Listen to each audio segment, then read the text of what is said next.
Hello मेरे प्यारे बच्चों, स्वागत है आप सभी का आपके इस प्यारे से YouTube channel Deepak sir maths and Doubtnut पर। बच्चों, आज मैं आप सबके लिए एक बहुत ही इम्पॉर्टेंट क्लास लेकर के आया हूं, जिसमें बेटा हम क्लास 12th के इम्पॉर्टेंट चैप्टर सारणिक का एक इम्पॉर्टेंट टॉपिक डिस्कस करेंगे। और बच्चों, मैं आपको बता दूं कि ये टॉपिक बहुत ही आसान टॉपिक भी है। चलिए बच्चों, अब शुरू करते हैं अपनी आज की क्लास को। सबसे पहले बेटा हम ये देखते हैं कि इस चैप्टर के अंतर्गत हमें कौन कौन से टॉपिक्स पढ़ने होते हैं, कौन कौन से हम पढ़ चुके हैं और आगे हम कौन कौन से टॉपिक और पढ़ने वाले हैं। तो बेटा इस चैप्टर के स्टार्टिंग में सबसे पहले हमने सारणिक के बारे में बात की थी कि सारणिक क्या होता है। फिर इसके बाद मैंने आपको सारणिक का प्रसार करना सिखाया। फिर हमने सारणिक के इंपॉर्टेंट गुणधर्म डिस्कस किए। इसके बाद हमने त्रिभुज का क्षेत्रफल सारणिक की सहायता से ज्ञात करना सीखा। और बच्चों, हमने पिछली क्लास तक यहाँ तक के टॉपिक्स पढ़ लिए हैं। अब बात करेंगे हम उपसारणिक और सहखंड के बारे में। फिर इसके बाद हम सहखंडज आव्यूह तथा आव्यूह का व्युत्क्रम ज्ञात करना सीखेंगे। और फिर हम सारणिक तथा आव्यूह के अनुप्रयोग देखेंगे, जिसके अंतर्गत हम आव्यूह के व्युत्क्रम द्वारा रैखिक समीकरणों के निकाय का हल ज्ञात करना सीखेंगे। तो ये बेटा टॉपिक है जो कि आपको इस अध्याय के अंतर्गत पढ़ने हैं। पिछली क्लास तक हमने त्रिभुज के क्षेत्रफल के बारे में बात कर ली, यहाँ तक हम पढ़ चुके हैं। इन टॉपिक्स को हम आगे पढ़ेंगे। अब आज मैं आपको उपसारणिक और सहखंड के बारे में बताऊंगा, ठीक है। हाँ बेटा, बहुत दिन से क्लास हमारी बंद थी, बिकॉज मैं डाउटनेट शिक्षा यात्रा पे गया हुआ था आप जैसे बच्चों से मिलने के लिए, ठीक है। बेटा वीआईपी कोर्स की क्लास लाइव नहीं चलती है, वो रिकॉर्डेड क्लास होती है ताकि आपको प्योर कंटेंट प्रोवाइड हो सके, ठीक है। हाँ बेटा, एनसीईआरटी का सिलेबस चेंज हो गया है। रैंकर बैच कब तक आएगा? रैंकर बैच बेटा जल्दी ही आ जाएगा, जल्दी ही बेटा रैंकर बैच भी आ जाएगा।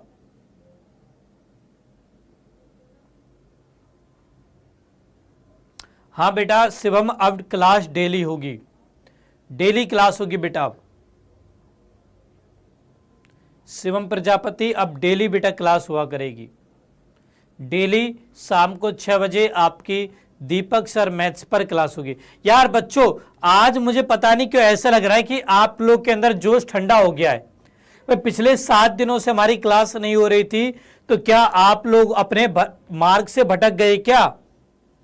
नहीं भटकना है बेटा किसी बच्चे को अपने मार्ग से। सबका केवल एक ही टारगेट होना चाहिए कि इस साल हमें बोर्ड परीक्षाओं में फोड़ना है, भौकाल मचाना है। मैथ्स में अच्छे से अच्छे नंबर लेकर के आने, हमें इस बार 100 में से 100 लेकर आने बेटा। हमें अपने इस मार्ग से कभी भी नहीं भटकना है। अभी तो मनोज कुमार पूरा ही पढ़िए जो मैं आपको पढ़ा रहा हूं, क्योंकि अभी तक स्टेट बोर्ड्स ने इसके बारे में कुछ भी नहीं कहा है कि उनका इस साल का सिलेबस क्या रहने वाला है। जैसे वो कुछ कहेंगे मैं आपको सूचित कर दूंगा, ठीक है। रिमझिम और बेटा आप आज फिर से मुझसे वो क्वेश्चन पूछ लेना। क्या है कि काफी सारे मैसेज आते हैं तो वो चैट नीचे दब जाती है, इसलिए मैं देख नहीं पाया।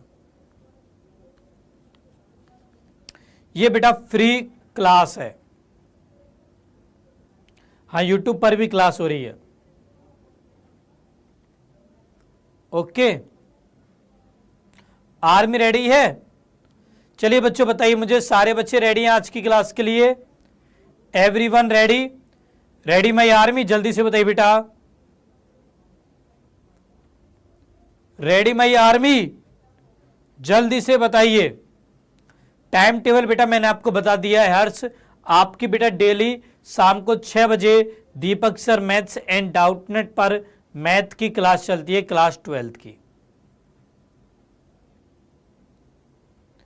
कामेश सर से बेटा बोला है मैंने, देखते हैं अभी वो कह रहे थे कि वो थोड़ा रिलैक्स होना चाहते हैं क्योंकि काफ़ी ज़्यादा बोझ था उनके ऊपर 2 महीने से, फिर उसके बाद वो क्लास ले लेंगे। ठीक है,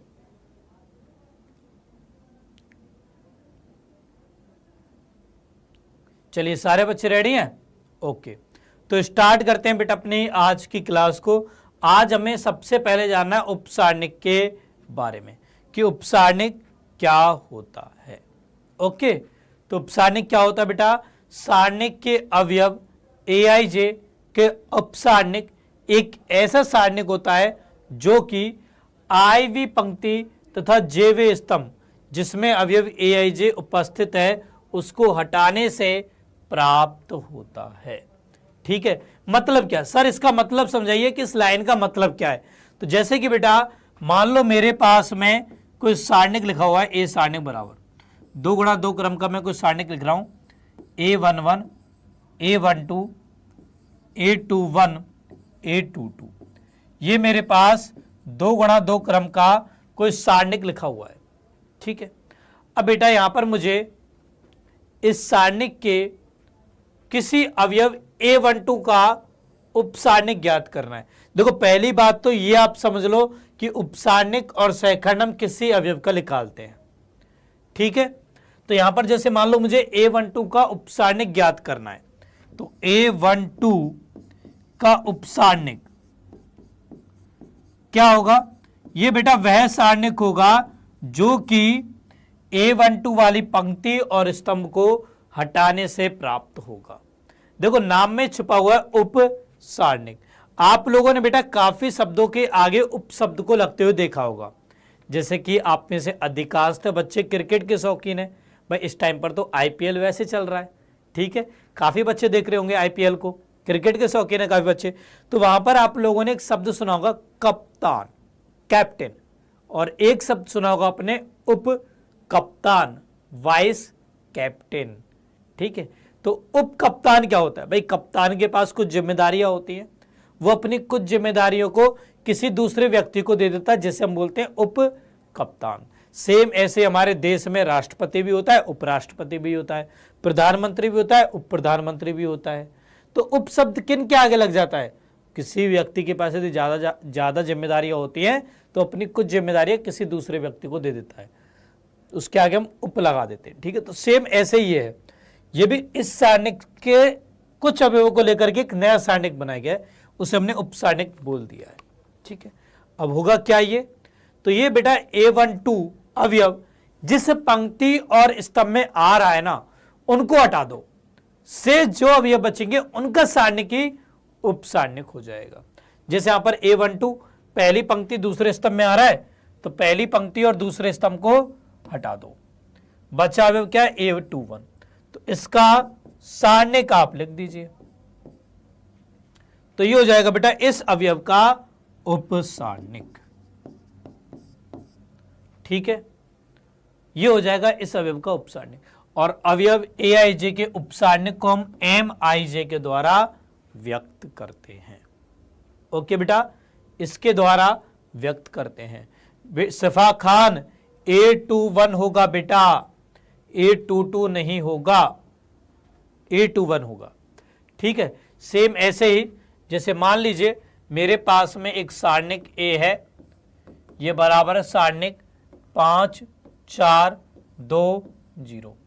मान लो यहां पर मैं आपसे कहूं बताओ अवयव 0 का उपसारणिक क्या होगा? जल्दी से बताइए क्या होगा अवयव 0 का उपसारणिक। देखते हैं कितने बच्चों को यह समझ में आया है। बताइए बेटा अवयव 0 का उपसारणिक क्या होगा? टेस्ट बेटा अभी कुछ दिन पहले तो लिया ही था, जब मैं टूर पर गया था उससे पहले टेस्ट ही तो लिया था। अब पहले मैं आपको उपसारणिक सहखंड, सहखंडज अवयव, अवयव का व्युत्क्रम तथा सारणिक तथा अवयव के अनुप्रयोग पढ़ा दूंगा, यानी चैप्टर खत्म हो जाएगा फिर टेस्ट होगा। बताइए अवयव 0 का उपसारणिक क्या होगा? कुछ बच्चों ने यहां पर गलत आंसर भी दिया है। अवयव 0 का उपसारणिक बेटा मैंने पूछा है भाई क्या करना है? अवयव 0 जिस पंक्ति और स्तंभ में आ रहा है उसको हटा दो। तो यहां पर आ रहा है, इसको हटाया, इसको हटाया, बचा क्या? केवल 5। तो इसका सारणिक लिख दो। तो क्या आ गया? 5 के बराबर। कितना आसान था यार। इससे आसान बेटा कुछ हो सकता है क्या? इससे आसान बेटा कुछ नहीं हो सकता, कुछ भी नहीं हो सकता बेटा, इतना आसान है ये। ठीक है, चलिए एक और एग्जाम्पल लिखिए। मान लो हमारे पास में एक अन्य सारणिक है, सारणिक ए बराबर में यह 7 2 4 5। मैं आपसे यहां पर कहता हूं कि बताओ मुझे कि अवयव 4 का उपसारणिक क्या होगा। अब एकदम सही आंसर आना चाहिए सभी बच्चों का। अवयव 4 का उपसारणिक क्या होगा? बताइए बच्चों, मुझे सारे बच्चे बताइए। अवयव 4 का उपसारणिक क्या होगा? अब किसी बच्चे का भी गलत आंसर नहीं आना चाहिए, सभी का सही आंसर आना चाहिए। क्योंकि देखो बेटा, इतनी बार मैंने आपको समझा दिया।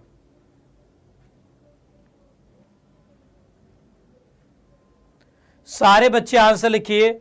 मैं देख रहा हूं कौन कौन बच्चा आंसर लिख रहा है, कौन सा बच्चा आंसर नहीं लिख रहा। अभी तक 1 2 3 4 5 6 7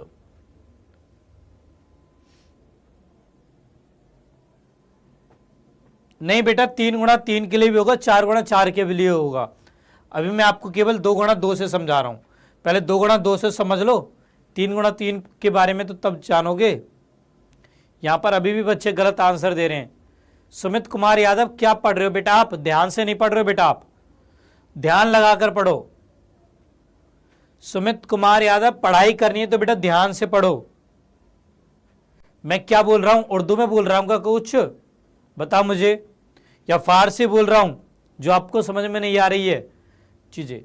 भाई मैंने क्या बोला कि जिस अवयव का हमें उपसारणिक ज्ञात करना है उसकी पंक्ति और स्तंभ को हटा दो। तो 4 का उपसारणिक निकालना है तो 4 की पंक्ति और स्तंभ को हटा दो। बचा क्या? केवल 2। तो 2 का सारणिक लिख दो। कितना हो जाएगा? 2 हो जाएगा। सिंपल। क्या था भाई इस क्वेश्चन में? कुछ था क्या?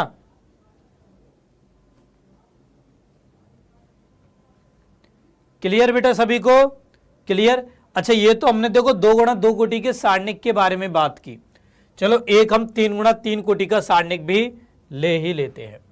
तो अब की बार मान लो मेरे पास ए सारणिक बराबर है सारणिक 2 4 5 3 7 9 0 4 0। ये हमारे पास एक सारणिक लिखा हुआ है। अब मैं आपसे कहता हूं, बताओ इस सारणिक में अवयव 7 का उपसारणिक क्या होगा?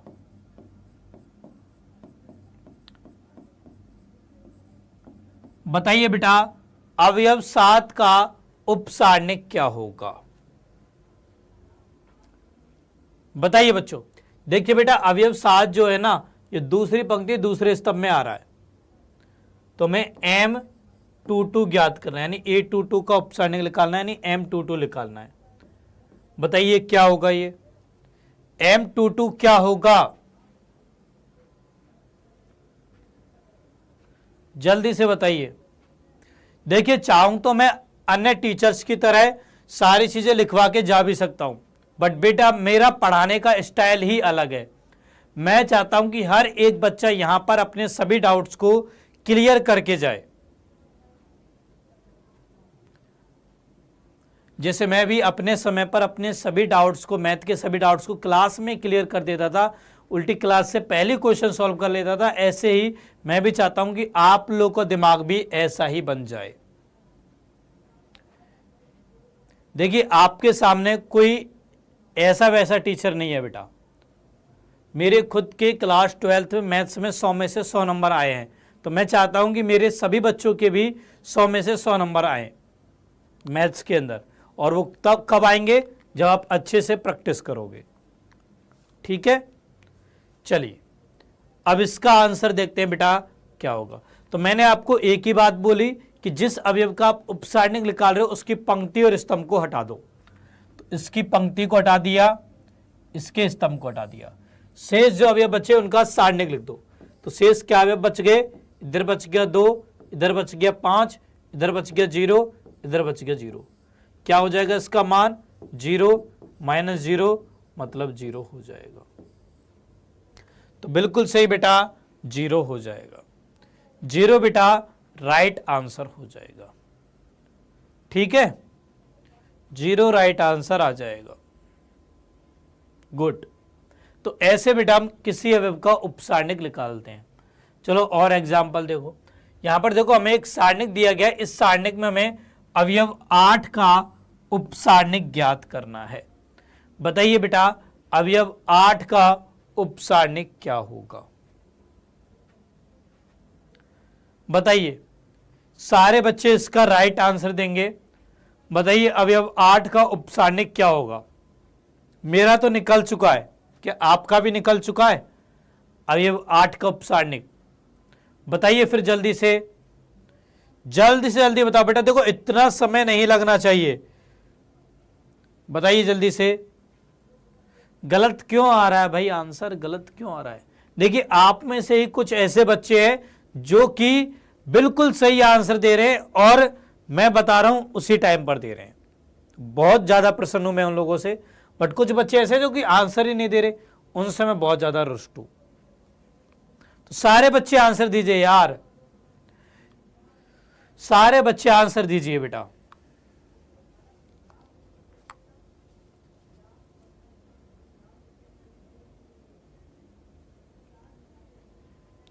चलिए इसका आंसर देखते हैं क्या होगा।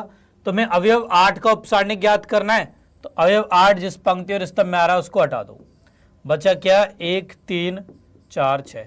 इस सारणिक का मान हो जाएगा 6 माइनस 4 3 12, तो ये हो जाएगा -6 के बराबर। ये बेटा उपसारणिक हो जाएगा अवयव 8 का। ठीक है, तो ऐसे हम किसी अवयव का उपसारणिक ज्ञात करते हैं। ओके बेटा, सबको समझ में आ गया? बताइए बच्चों मुझे, एवरीवन क्लियर? सभी को समझ में आ गया? लग रहा है ना आसान टॉपिक है भी भाई, आसान, बहुत आसान चीज है बेटा। जो बच्चा ध्यान से क्लास को अटेंड कर रहा है उसका क्लास में ही ये टॉपिक क्लियर हो जा रहा है ना। चलिए अब चलते हैं हम अगले टॉपिक पर। अगला टॉपिक है सेकंड। हमने उपसारणिक तो ज्ञात करना सीख लिया, सेकंड क्या होता है? तो वेरी सिंपल है बेटा, किसी अवयव ए आई जे का सेकंड, जिसे हम कैपिटल ए आई जे के द्वारा व्यक्त करते हैं, ये बराबर होता है -1 की घात i प्लस जे एम आई जे के बराबर। ठीक है, जैसे मान लीजिए हमारे पास 2 गुणा 2 क्रम का कोई सारणिक है। ये सारणिक है, सारणिक A11 A12 A21 A22। ठीक है, यहां पर बेटा सबसे पहले हम अवयव A11 का उपसारणिक ज्ञात करते हैं। बताइए क्या होगा A11 का उपसारणिक, जिसे हम कैपिटल M11 से दर्शाएंगे। क्या होगा बेटा बताइए? तो ये मेरे पास हो जाएगा A22 के बराबर। ठीक है, सेम ऐसे ही A12 का उपसारणिक बराबर होगा M12 के, ये बराबर हो जाएगा A21 के बराबर। A21 का उपसारणिक बराबर होगा M21 बराबर, ये मेरे पास हो जाएगा A12 के बराबर। एंड प्यारे बच्चों A22 का उपसारणिक बराबर होगा M22 के, एंड ये बराबर हो जाएगा A11 के। तो ये तो मेरे पास प्रत्येक अवयव के उपसारणिक आ गए। अब निकालने मुझे सेकंड। तो सेकंड क्या होंगे? कैपिटल A11, ये बराबर होगा -1 की घात। अब यहां पर बेटा i की जगह भी 1 है, j की जगह भी 1 है, तो हो गया 1 + 1 M11 -1 प्लस का 1 हो जाएगा, तो ये प्लस m11 के बराबर ही आ जाएगा। सेम ऐसे ही a12 बराबर होगा -1 प्लस 2 m12 के बराबर। अब -1 -1 हो जाएगा, तो ये -m12 के बराबर हो जाएगा। ठीक है, इसके बाद a21 बराबर होगा -1 प्लस 1 m21 के। -1 होगा, तो ये -m21 हो जाएगा। सेम ऐसे ही a22 बराबर होगा -1 प्लस 2 m22 के। तो -1 प्लस का 1 होगा, तो ये m22 के बराबर हो जाएगा। ऐसे बेटा हम प्रत्येक अवयव का उपसारणिक और सहखंड ज्ञात करते हैं। क्लियर?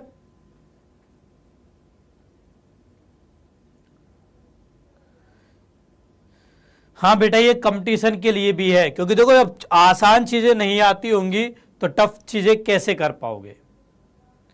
जब तक बेटा आसान चीजें नहीं आती होंगी ना, टफ जो टॉपिक्स होंगे उनको आप नहीं कर पाओगे। भाई बेसिक बहुत ज्यादा इंपॉर्टेंट है।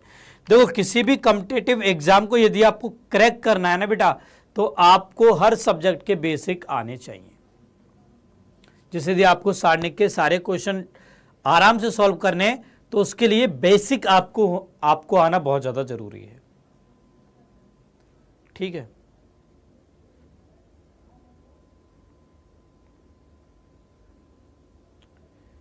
क्लियर बेटा? तो ये होता है सहखंड। ओके, चलिए अब उपसारणिक और सहखंड की मैं आपको एग्जाम्पल के द्वारा भी समझा देता हूं। जैसे मान लीजिए हमारे पास कोई ए सारणिक है बराबर सारणिक 1 2 4 6। हमें यहां पर प्रत्येक अवयव का उपसारणिक और सहखंड ज्ञात करना है। ठीक है, तो यहां पर सबसे पहले देखो m11 क्या होगा। पहली पंक्ति पहले स्तंभ का उपसारणिक, तो पहली पंक्ति गई पहले स्तंभ गया, ये आ गया 6 के बराबर। m12 पहली पंक्ति दूसरे स्तंभ का उपसारणिक, पहली पंक्ति गई दूसरे स्तंभ गया, आ गया 4 के बराबर। m13 तो है नहीं, अब है m21। सो m21 क्या होगा, दूसरी पंक्ति पहले स्तंभ का उपसारणिक, तो यह है 2 के बराबर।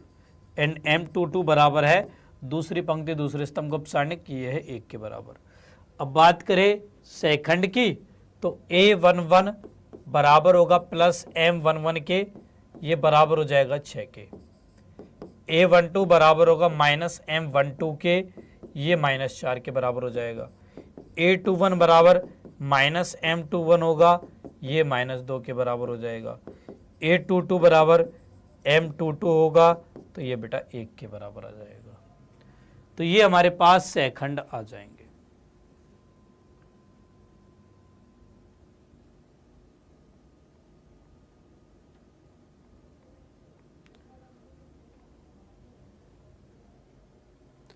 बेटा यदि आप प्रतियोगी परीक्षाओं की बात कर रहे हो ना, तो यदि आप 12वीं के बाद कोई प्रतियोगी परीक्षा दोगे तो वहां पर 11th और 12th का पूछा जाएगा, 11वीं और 12वीं का पूछा जाएगा। जैसे मैं बात करूं जेई की या एनडीए की, तो वहां पर बेटा दोनों का 50-50% आता है, 11th का भी और 12th का भी। तो 11th और 12th बहुत ज्यादा इंपॉर्टेंट है। ठीक है, इंटर के बाद बेटा मेरे को एनआईटी कॉलेज मिला था, वहां से मैंने बीटेक किया। माइनस कैसे आया, माइनस बेटा ऐसे आया कि मैंने आपको बताया कि ए आई जे बराबर होगा -1 i प्लस जे एम आई जे के। तो a21 या a12 बराबर होगा -1 प्लस 2 m12 के, -1 माइनस का 1 होगा, तो -m12 हो जाएगा। सिंपल सा आप ये देख लेना कि यदि यहाँ a के नीचे जो संख्या लिखी हुई है यदि इनका योग सम है तब तो यहाँ प्लस का चिन्ह आएगा, विषम है तो माइनस का चिन्ह आएगा। सिंपल सी कहानी है। ठीक है, ज्यादा दिमाग आपको लगाना नहीं है। तो ऐसे बेटा हम उपसारणिक और सहखंड निकालते हैं। चलिए एग्जाम्पल देखते हैं। यहाँ पर एक सारणिक दिया गया, हमें इसके सभी अवयवों के उपसारणिक व सहखंड ज्ञात करने हैं। तो m11 बराबर 3 होगा, M12 बराबर 0 हो जाएगा, M21 बराबर -4 होगा, M22 बराबर 2 हो जाएगा। सेकंड की बात करें तो A11 बराबर 3 होगा, A12 बराबर 0 हो जाएगा। अच्छा A21 बताइए क्या होगा, बताइए बेटा A21 क्या होगा, सारे बच्चे आंसर देंगे मुझे। A21 क्या होगा, जल्दी से बताइए, सारे बच्चे बताइए मुझे, जितने भी बच्चे मुझे सुन रहे हैं, क्लास को देख रहे हैं अच्छे से, बताइए A21 क्या होगा। दूसरी पंक्ति पहले स्तंभ के अवयव का सहखंड। यार इतनी आसान चीज है बेटा, इतनी आसान चीज है। क्या होगा बेटा A21, ये हो जाएगा 4, यहां -4 तो यहां पर 4 हो जाएगा, 4 होगा बेटा, सारे बच्चे देख लो 4 होगा, -4 नहीं होगा, क्योंकि A21 बराबर होगा -M21 के, तो -4 प्लस का 4 हो जाएगा, ठीक है। एंड A22 बराबर M22 होगा, तो ये 2 हो जाएगा। तो ये हमारे पास सभी अवयवों के उपसारणिक व सहखंड आ गए, ठीक है भाई। चलिए इसके बाद अगले उदाहरण पर चलते हैं।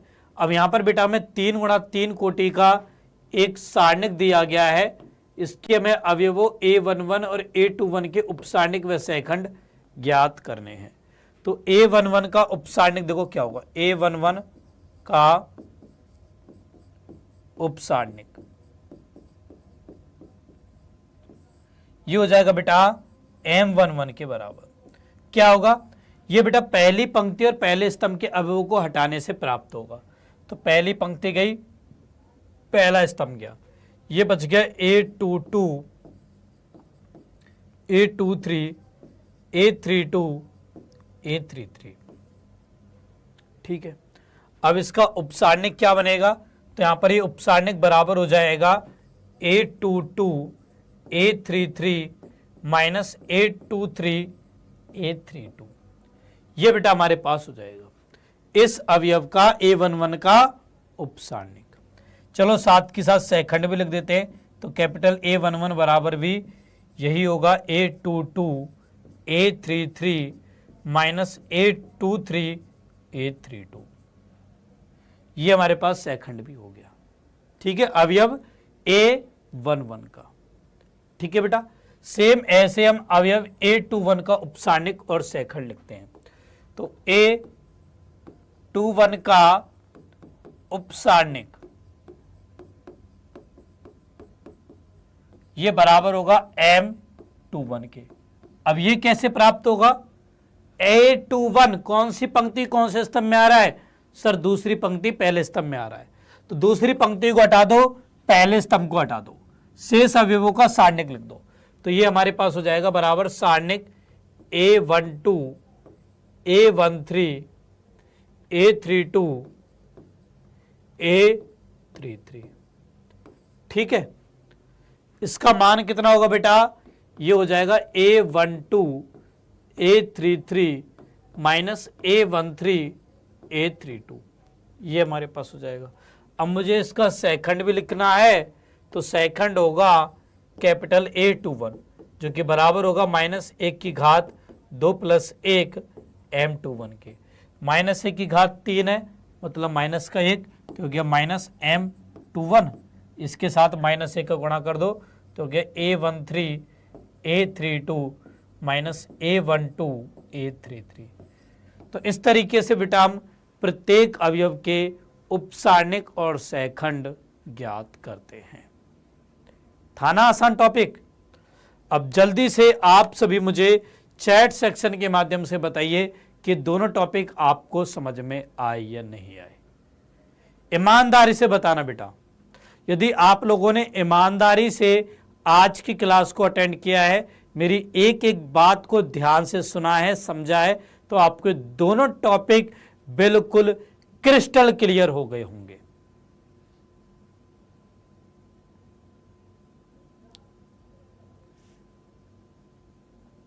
है ना भाई, क्लियर है सभी को? क्लियर बेटा? किसी भी बच्चे को किसी भी टॉपिक में डाउट नहीं होगा। चलिए, अब इसके बाद बच्चों यहां पर मैं आपको कुछ इंपॉर्टेंट पॉइंट्स के बारे में बताता हूं, ठीक है। इन पॉइंट्स को आप ध्यान से देखिएगा।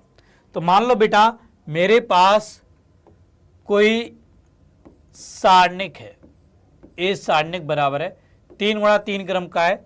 यह है A11, A12, A13, A21, A22, A23, A31, A32, A33।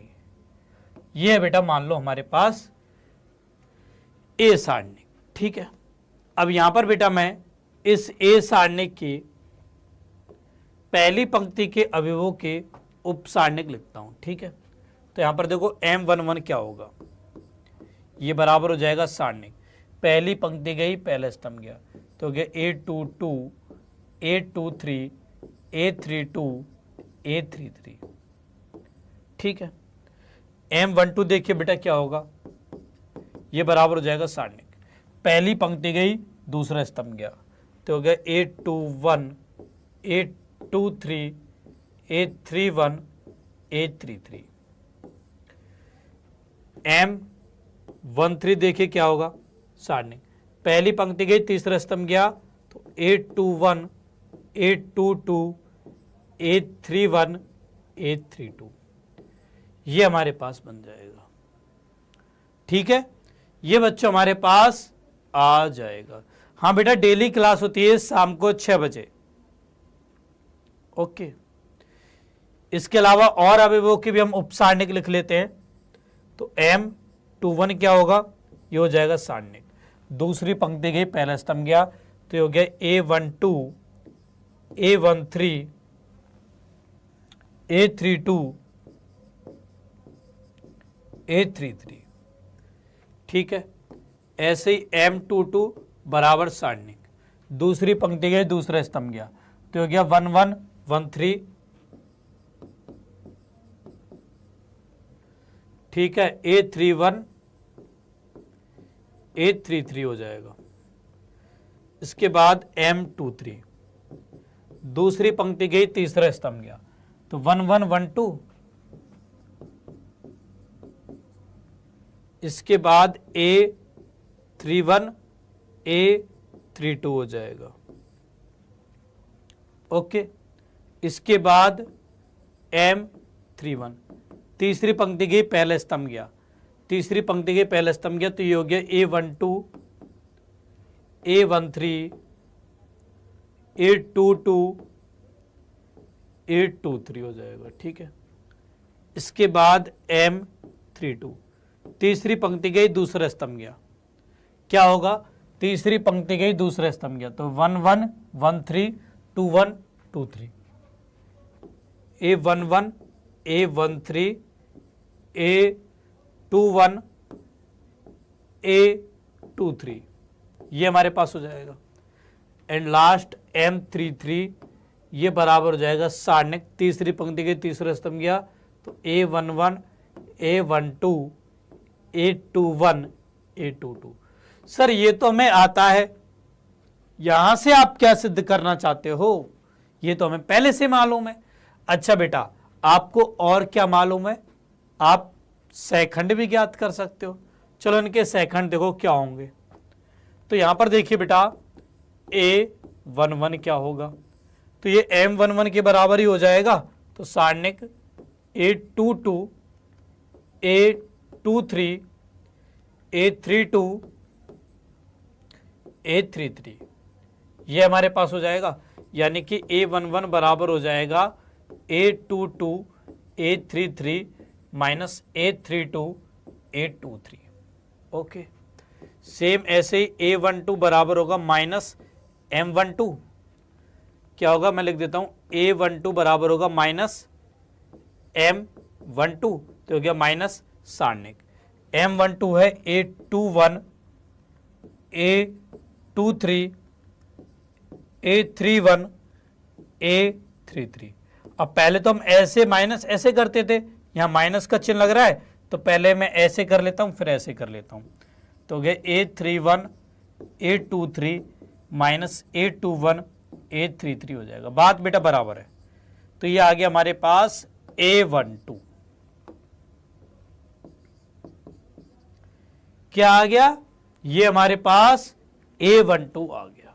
ठीक है, इसके बाद यहां पर लिखा लो A13, तो बराबर होगा M13 के, ये बराबर हो जाएगा सारणिक। M13 क्या है हमारे पास?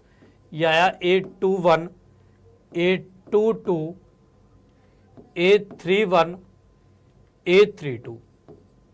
ठीक है, तो ये हो जाएगा A21 A32 minus A31 A22, ये हो जाएगा A13। ठीक है, अब A11 क्या है बेटा? ये इस A11 का सेकंड है।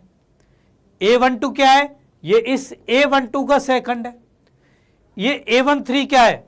ये A13 का सेकंड है। ठीक है, अब मैं यहां पर क्या करता हूं, यहां पर बेटा मैं पहली पंक्ति के प्रत्येक अवयव का उनके संगत सेकंडों से गुणा करके योग करता हूं।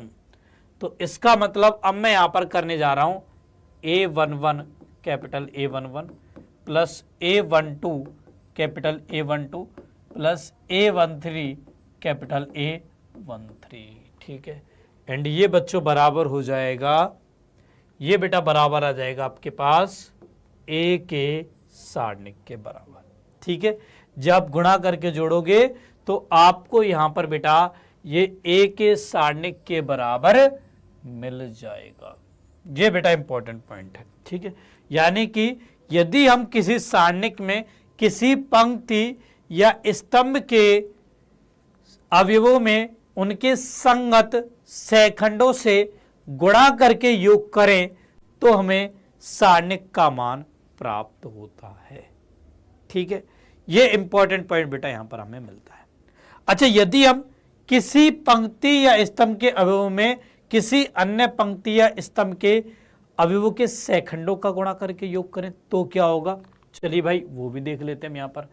जैसे मैं मान लो यहां पर दूसरी पंक्ति के सेखंड ज्ञात कर लेता हूं, तो A21 देखो क्या होगा, ये माइनस M21 हो जाएगा। तो माइनस M21 क्या है यहां पर? यह है A12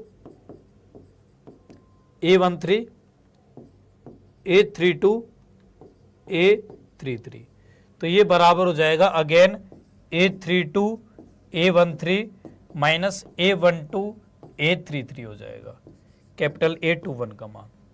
सेम ऐसे ही कैपिटल A22 बराबर M22 होगा, ये बराबर हो जाएगा सारणिक A11 A13 A31 A33। इसका मान बेटा बराबर हो जाएगा A11 A33 minus A13 A31 के, एंड कैपिटल A23 बराबर होगा माइनस M23, ये बराबर हो जाएगा माइनस सारणिक M23 है बेटा A11 A12 A31 A32, तो ये बराबर हो जाएगा A12 A31 minus A11 A32, ये हमारे पास कैपिटल A23 बन जाएगा। ठीक है, ये हमारे पास आ जाएगा।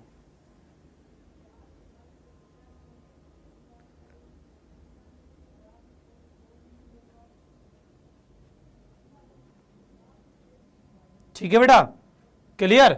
अच्छा, अब यहां पर देखिए बच्चों, यहां पर मैं पहली पंक्ति के अवयव में दूसरी पंक्ति के सेकंडों का गुणा करके योग करता हूं, तो देखो क्या होगा, यानी मैं यहां पर A11 A21 plus A12 A22 plus A13 capital A23, ये योग करता हूं, देखिए क्या होगा। तो ये हो जाएगा A11 गुणा कैपिटल A21 का मान, ये हो गया A32 A13 minus A12 A33 plus A12 capital A22 का मान A11 A33 minus A13 A31, plus A13, capital A23 का मान A12 A31 minus A11 A32 हो जाएगा। चलिए बेटा इनको जोड़ते हैं, तो यहाँ पर ये हमारे पास बनेगा A11 A13 A32 minus A11 A12 A33 plus A11 A12 A33 minus A12 A13 A31 32 11 13 32 11 12 33 11 12 33 12 13 31 plus A12 A13 A31 minus A11 A13 A32, ये हमारे पास हो जाएंगे। ठीक है, अब देखो 11 13 32 प्लस के माइनस के कैंसिल, 11 12 33 माइनस के प्लस के कैंसिल, 12 13 31 प्लस के माइनस के कैंसिल। क्या मिला बेटा मुझे यहां पर? सर हमें मिला 0। तो इसका अर्थ ये हुआ कि यदि हम सारणिक में किसी पंक्ति या स्तंभ के अवयवों में किसी अन्य पंक्ति या स्तंभ के संगत सेखंडों का गुणा करके योग करें तो हमें शून्य प्राप्त होता है। ठीक है, तो ये दो इंपॉर्टेंट पॉइंट है बेटा, ये आपको यहां पर ध्यान रखने हैं। क्लियर? पहला पॉइंट क्या है, लिख लीजिए सही बच्चे अपनी अपनी कॉपी में, कि यदि किसी सारणिक में किसी पंक्ति अथवा स्तंभ के अवयवों में किसी उसी पंक्ति, दोबारा से बोल रहा हूं, दोबारा से लिखिए, यदि किसी सारणिक में किसी पंक्ति अथवा स्तंभ के अवयवों में उसी पंक्ति या स्तंभ के संगत सेखंडों से गुणा करके योग करें तो हमें सारणिक का मान प्राप्त होता है। यह हमारा पहला इंपॉर्टेंट पॉइंट है। ठीक है, देखिए बच्चों यहां पर हम कोई किताबी भाषा की तरफ नहीं जा रहे हैं, मैं आपको खुद को अपनी लैंग्वेज में आपको लिखवा रहा हूं ताकि आप लोगों को भी याद करना आसान हो सके। ठीक है, चलिए इसके बाद सेकंड पॉइंट लिखिए, दूसरा इंपॉर्टेंट पॉइंट लिखिए कि यदि हम किसी सारणिक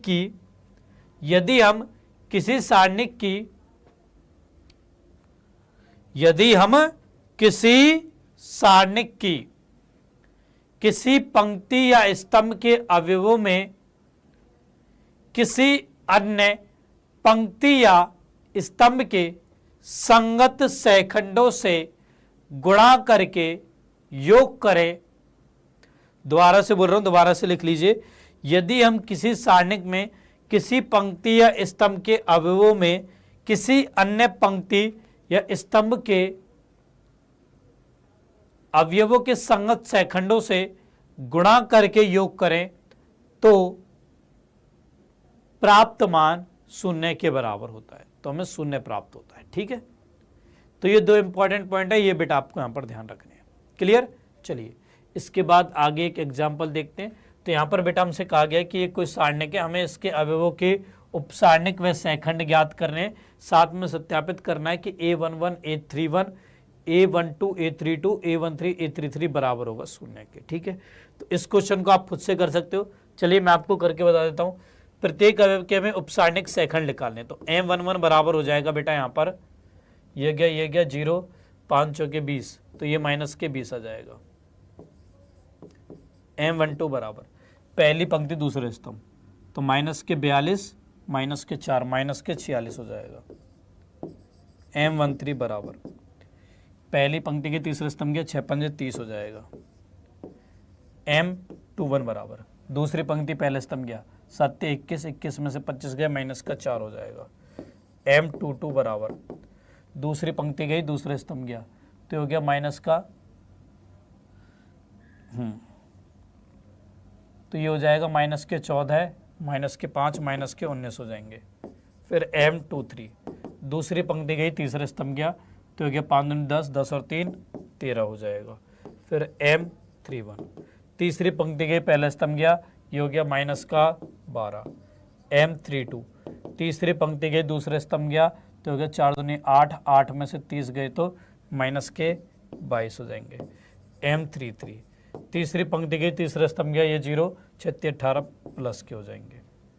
ये आगे उपसारणिक सेकंड क्या हो जाएंगे अब, A11 बराबर -20, A12 बराबर -M12 यानी 46, A13 बराबर M13 यानी 30, A21 यानी -M21 यानी 4, A22 बराबर M22 यानी -19, A23 यानी कि -M23 यानी -13 हो जाएगा, A31 बराबर M31 ये -12 हो जाएगा, A32 यानी -M32 ये 22 हो जाएगा, एंड A33 बराबर M33 होगा, ये 18 हो जाएगा।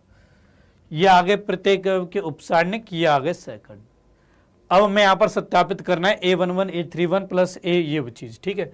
तो A11 क्या है 2 गुणा A31 -12 प्लस A12 माइनस का 3, A32 22 प्लस A13 5 और A33 है 18। देखो बेटा कितना हो जाएगा, तो हो गया माइनस के 24 -66 प्लस के 90, तो हो गया माइनस का 90 प्लस का 90, क्या आ गया 0 के बराबर। यही मुझे यहाँ पर सत्यापित करना था, तो ये बेटा मैंने कर दिया, ठीक है। तो इस प्रकार के प्रश्नों को बच्चों आपको ऐसे सॉल्व करना है। ओके, चलिए बेटा अब आज की क्लास को यहीं पे स्टॉप करते हैं। तो इस तरीके से बच्चों आज की क्लास में मैंने आपको उपसारणिक और सेकंड के बारे में बताया। मुझे उम्मीद है कि आप सबको आज की क्लास अच्छी लगी होगी, सभी बच्चों को एक एक कंसेप्ट, एक एक क्वेश्चन अच्छे से समझ में आ गया होगा। ओके, अब जिन बच्चों ने अभी तक इस चैनल को सब्सक्राइब नहीं किया, फटाक से बेटा सब्सक्राइब कर दीजिए, बेल आइकन को प्रेस करिए। इसके अलावा जिन बच्चों ने अभी तक इस वीडियो को लाइक नहीं किया है, जल्दी से लाइक करिए एंड शेयर करिए सारे बच्चे। वहीं जिन बच्चों ने अभी तक मेरे टेलीग्राम चैनल को ज्वाइन नहीं किया है, जल्दी से ज्वाइन कर लीजिए बेटा। टेलीग्राम चैनल का नाम है दीपक सर मैथ्स, जिसका लिंक डिस्क्रिप्शन में भी दिया गया है। इसके अलावा आप टेलीग्राम पर सर्च भी कर सकते हो दीपक सर मैथ्स। ओके, एंड इसके अलावा मैं फिर से रिपीट कर रहा हूं बच्चों कि आपको पहले भी मैं डेली क्लास का होमवर्क दे रहा था और आज भी बेटा मैं आपको क्लास का होमवर्क दे रहा हूं, जिसका लिंक डिस्क्रिप्शन में भी है। इसके अलावा चैट सेक्शन के टॉप पर भी है। तो सभी बच्चों को होमवर्क अवश्य करना है। देखो यार, मैं मेहनत कर रहा हूं आप लोगों के लिए, आपको मेहनत करना है खुद के लिए, ठीक है। तो जरूर करें होमवर्क। ओके बेटा, डिस्क्रिप्शन में भी लिंक है और चैट सेक्शन में भी है, होमवर्क जरूर करें। ओके, चलिए अब आपके प्यारे दीपक सर आप सब लोगों से विदा लेते हैं। जल्दी बेटा हमारी मुलाकात होगी नेक्स्ट क्लास में। तब तक के लिए बच्चों bye bye, take care everyone, good night बेटा, बाय बच्चों, बाय बाय, गुड नाइट बेटा, गुड नाइट, जय हिंद बच्चों, बाय बाय, बाय बेटा।